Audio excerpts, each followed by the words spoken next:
വിവരങ്ങളുമായി സൈഫ് സൈൻലബ്ദീനാണ് ചേരുന്നത്. സൈഫ, മാറാട് കലാപത്തെ ഓർമ്മിപ്പിച്ചുകൊണ്ട് അന്ന് നടന്ന കാര്യങ്ങളൊക്കെ ഓർമ്മിപ്പിച്ചുകൊണ്ടാണോ AK ബാലനെ മുഖ്യമന്ത്രി പിണറായി വിജയൻ പിന്തുണയ്ക്കുന്നത്? നമ്മുടെ നാട്ടിൽ ഇങ്ങനെയൊക്കെ നടന്നിട്ടുണ്ട്. ഈ കാലത്ത് ഇങ്ങനെയൊന്നും നടക്കുന്നില്ല. അത് സർക്കാർ കൃത്യമായി ഇടപെടുന്നത് കൊണ്ടാണ് എന്നുള്ളതാണ് മുഖ്യമന്ത്രി പറഞ്ഞു വെച്ചത്. അത് AK ബാലനെ പിന്തുണയ്ക്കൽ കൂടിയായിരുന്നു.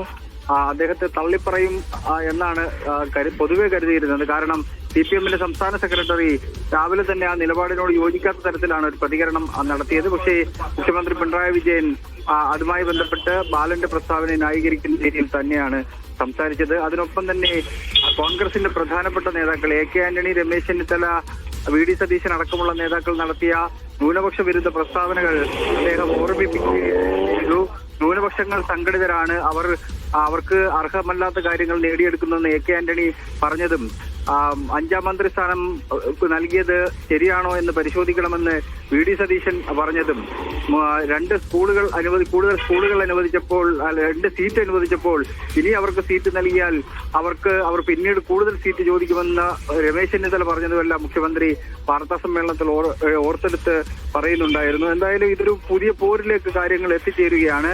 അതുകൊണ്ടാണ് മുഖ്യമന്ത്രി പിന്തുണച്ചുകൊണ്ട് രംഗത്ത് വരികയും UDF നേതാക്കന്മാരുടെ ന്യൂനപക്ഷ വിരുദ്ധ പ്രസ്താവനകൾ എടുത്ത് പത്രസമ്മേളനത്തിൽ പറയുകയും ചെയ്തത്. ദിവ്യ, ശരി.